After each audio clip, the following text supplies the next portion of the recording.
Hi everyone, welcome to the session. In today's session, what I'm going to do is I'm going to talk to you about some of the accounting principles and accounting concepts which will helpful for your exams. First of all, let's look at a basic accounting principle, which is accounting equations. So what do you mean by accounting equation?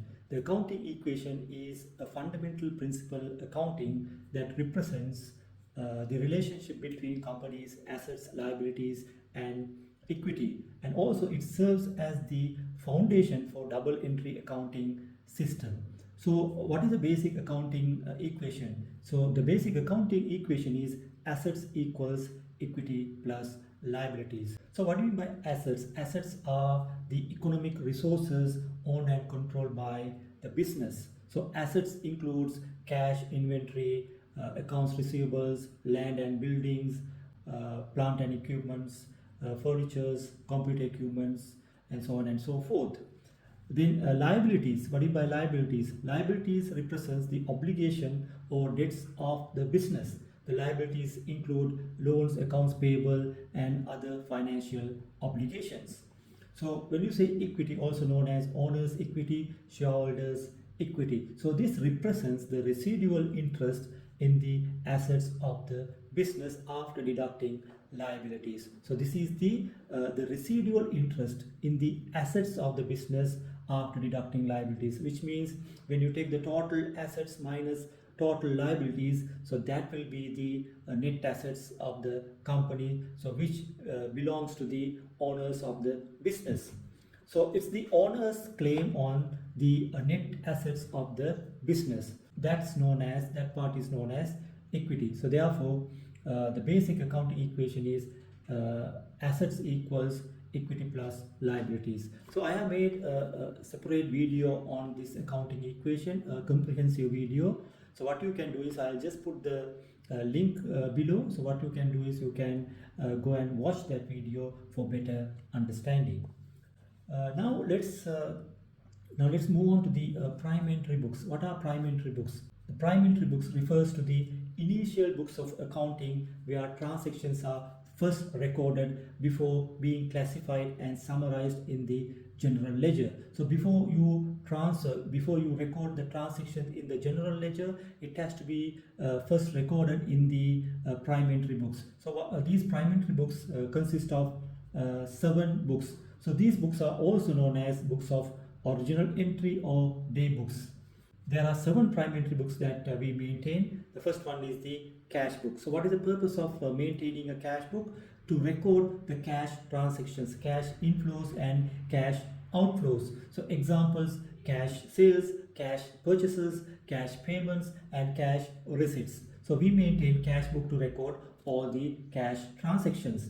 Then we maintain sales day book or sales journal. So what is the purpose of maintaining sales day book? To record credit sales. So your core business activity, sales, credit sales, will be recorded in the sales day book. So sales on credit to customers will be recorded in the sales day book. Then we maintain purchasers day book or purchasers journal. So what is the purpose of maintaining the purchasers journal? To record the credit purchases. So purchases on credit from suppliers will be recorded in the purchasers day book. Then we maintain sales return day book or return outward book. The main purpose of maintaining this journal is to record sales return. So you made credit sales. When the customers return the goods, those returns will be recorded in the sales return day book. Now we have purchasers return day book. The purpose of maintaining this particular day book is to record purchasers return. Okay, so whatever the goods returned to suppliers which was purchased on credit will be recorded in the purchasers return journal. Then we have general journal. The main purpose of maintaining general journal is to record non-routine transactions. Okay, the transactions which are not recorded in the other day books will be recorded in the general journal. Basically the credit transactions, then adjusting entries, rectification entries, all these miscellaneous transactions will be recorded in the general journal. And also we maintain a petty cash book. So what is the purpose of maintaining petty cash book? To record small incidental cash transactions that are not practical to record individually in the main cash book. So those transactions will be recorded in the petty cash book. Basically the minor office supplies, postage, taxi fares, refreshments and other small day-to-day expenses will be recorded in this particular cash book. Okay. With regard to prime entry books, I have prepared a separate video, a detailed video about prime entry books and how to record these transactions in prime entry books. I have made a separate video. I will just put the link below. What you can do is you can go and watch that video as well. First of all, we discuss about the accounting equation. Then the prime entry books. We maintain prime entry books to record the initial transaction before transferring it to the general ledger. Now, when you take the general ledger consists of two types of ledgers mainly. First one is the general ledger and the second one is the subsidiary ledger. This subsidiary ledger also can be categorized into two categories. Two types of ledgers are there. One is the debtors ledger and the other one is the creditors ledger. So what are these ledgers? The ledger is a complete record of all financial transactions of a business. Okay, all the transactions, all the business transactions first will be recorded in the general in the prime entry books. Then it will be transferred to the general ledger. Okay, it is organized by accounts and provides a detailed history of each account's transactions. Okay, so that is the main purpose of maintaining the general ledger. So what is the main purpose? To keep a record of all financial transactions in one place. Okay, so that will be maintained in a separate book. It's something like a book which contains different pages. So each and every page a ledger account will be maintained. Okay. In the double entry accounting system, all transactions are recorded in the ledger using T accounts. Okay, so ledger accounts mean it represents a T-shaped account. So if you take a T account, is a graphical representation of an individual account, and it helps to visualize the flow of transaction into and out of that particular account. Okay, a T account is a visual presentation of an individual account in the ledger. It has a T shape with the account name at the top, and a left side we call it debit side, and the right side we call credit side. The purpose of maintaining this T account to show the flow of transaction into and out of that particular account, illustrating the impact on the account's balance. For example, if you take a cash transaction, a T account would show the left side for increases in cash, the debit, and the right side for decreases in cash. So this is the basic double entry concept, and which is recorded in the ledger accounts. Basically, what transaction will be recorded on the debit side of the T account, and what transaction will be recorded on the credit side of the T account. So basically, debit side, so increases in assets and expenses will be debited to the T account, and also decreases in liabilities, equity and revenues or sales will be debited to the T account. Then the credit side of the T account, what sort of transaction will be recorded? So on the credit side, increases in liabilities, equity or revenues will be recorded on the credit side of the T account, and also decreases in assets and expenses also will be recorded on the credit side of the T account.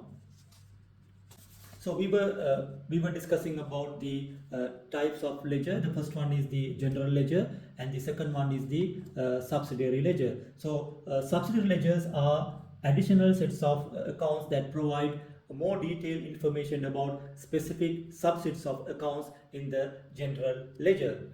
They allow for detailed tracking and management of specific types of transactions, such as accounts receivable, which is known as debtors ledger, and accounts payable, which is known as creditors ledger. These subsidiary ledgers are linked to the general ledger. Transactions recorded in the subsidiary ledgers are summarized and periodically posted to the corresponding accounts in the general ledger. We maintain a control account. This dual entry system ensures that the accounting equation remains balanced and provides a comprehensive view of company's financial position. So basically, when you take the subsidiary ledger, there are two types of ledgers. We have debtors ledger and the creditors ledger. In the debtors ledger, what we maintain is the individual customer balances. All the transactions with the individual customers will be recorded in the debtors ledger, and to control this account in the general ledger we maintain a separate control account. And also the creditors ledger, what we do is we maintain individual suppliers transaction in the creditors ledger. To control this account we maintain a control account in the general ledger. Finally, let's look at the double entry accounting concept. So according to the double entry accounting concept, every financial transaction affects at least two accounts, and the accounting equation must remain in balance. The principle is expressed as assets equals equity plus liabilities. The total of assets should equal to the sum of equity and the liabilities. So when you record a particular transaction, that particular transaction according to the double entry accounting concept, one account should be debited and the other account should be credited. So this is known as double entry accounting concept. Every transaction has two aspects, debit and credit. The total debit must equal to the total credits of all the transactions.